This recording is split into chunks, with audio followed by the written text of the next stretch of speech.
Alright guys, welcome back to Dating 103.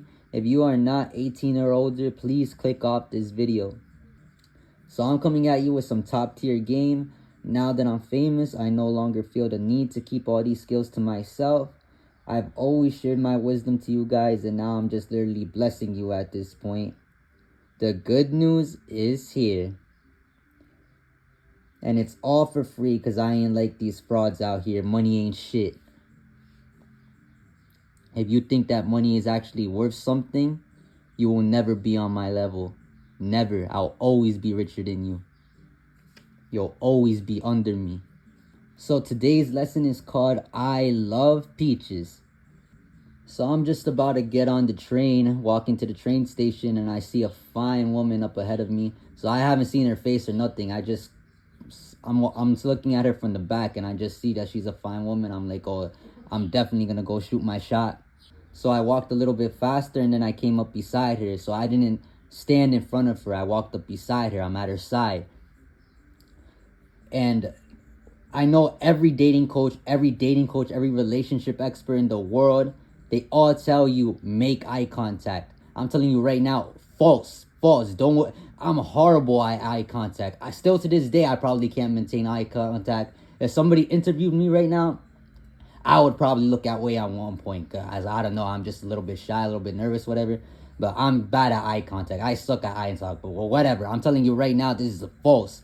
If you're that worried about maintaining eye contact with a woman, a female, whatever, 100% false. You don't even need to make eye contact with them. Just look at their face. Try and look them in the eye, but it's like so easy. Like for me, what I do, it's just I end up looking more like at their face. Like, yeah, I just don't look down. Don't look down. Keep your eyes on their head.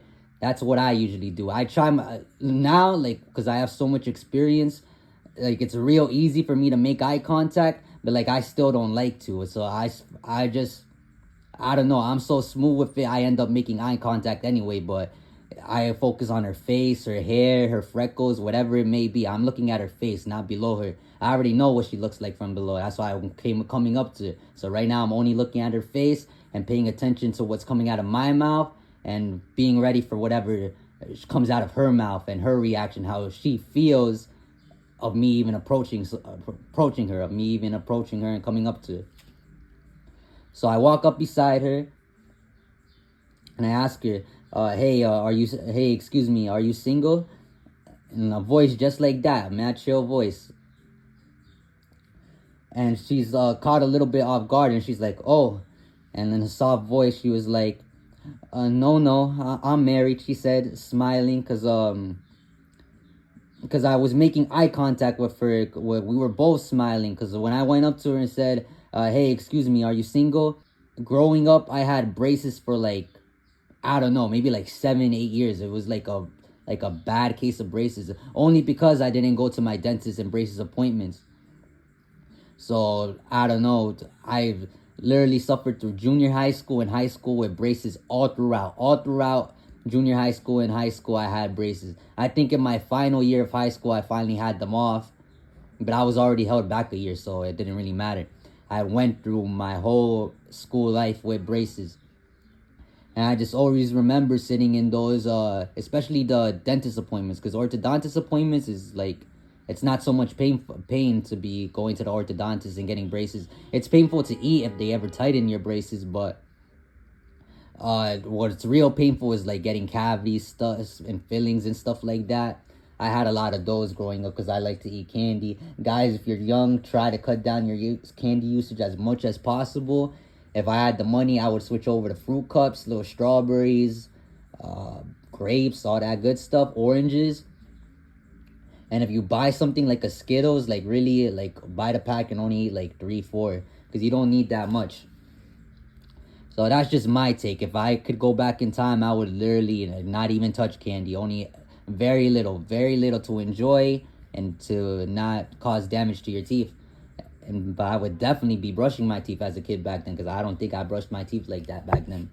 But so anyway, I suffered years of having braces, and with the result of it, I ended up with a nice little smile. I still have big teeth, but I ended up with a nice little smile. If you're talking to me, everybody tells me, everybody I come into contact with, they all loves my smile. They like my smile. Woman loves my smile. So I really was sitting in those dentist appointments, literally telling God, why me out of all people that I have to be the only one suffering in this chair with my mouth open for hours, half hour, 1 hour, 2 hours, doing all this crazy shit to my mouth. I'm feeling my mouth feeling like a robot. And at the result of it, I'm not saying I have the best smile out here, because we all have the best smile out here. But I don't know, I just have so much confidence. Mine sticks out of everybody else's. And especially with women, it just really helps me with women. So all those years of braces, thanks to God, it literally is getting me woman right now. As big as my teeth are, people love my smile, and I'm so thankful for that. When I talk to someone, it's like I'm automatically smiling. I don't even have to try because of my big teeth. Well, I don't even have to try smiling when I open up to people. So I'm guessing that's why she was caught a little bit off guard, but she wasn't creeped out or nothing by me, because she just already saw my little smile. And me, like, I look like a man to some people, and to some people I look like a kid, so I'm kind of like funny looking. So especially when I come up to women, most of the times I already get them smiling or a little giggly and stuff. And so with easy smiling, as we both locked eyes, I was just like, oh, he's a lucky man. like that, with a little giggle, but like a real giggle. Right now I'm making a fake giggle, but in the moment, like, it was so smooth and like so natural. Like the way I said it, he's a lucky man. Like that, like I said it confidently. Like right now, I can't really imitate how I said it in the moment, but you get the idea. And that's just my favorite line to pull out once they tell me she's married or she has a boyfriend. It's the best line to use. I always use it. It always works. It always gets these ladies smiling. And once I see this woman smiling, it gets me smiling, regardless of the rejection or not. There's some woman out there, you try to go up to them, they have headphones in their ears, they'll completely block you out. Like, you're waving your hand at them, they won't even acknowledge you. They won't acknowledge you. And that, like me, because I'm so fly and I respect women, I back off in less than 3 seconds. I try to wave at them, they don't acknowledge me, they're looking some other way, or they pretend they can't hear me. In less than 3 seconds, I'm out of there. And keep my ass moving. And so I told her that he's a lucky man, and then I walked a little bit faster and went on ahead. Let her look at a real man from the back. This woman, though, gold. Absolute gold. Now that's a strong woman right there. Her husband is a lucky man. She wasn't creeped out by me. She was open, not bitchy, brave, and on top of everything, she was fucking beautiful. And this whole interaction took less than 10 seconds. Literally less than 10 seconds, all this happened. And we both walked on smiling. Guys, if you like this video, drop a like and come watch me dominate.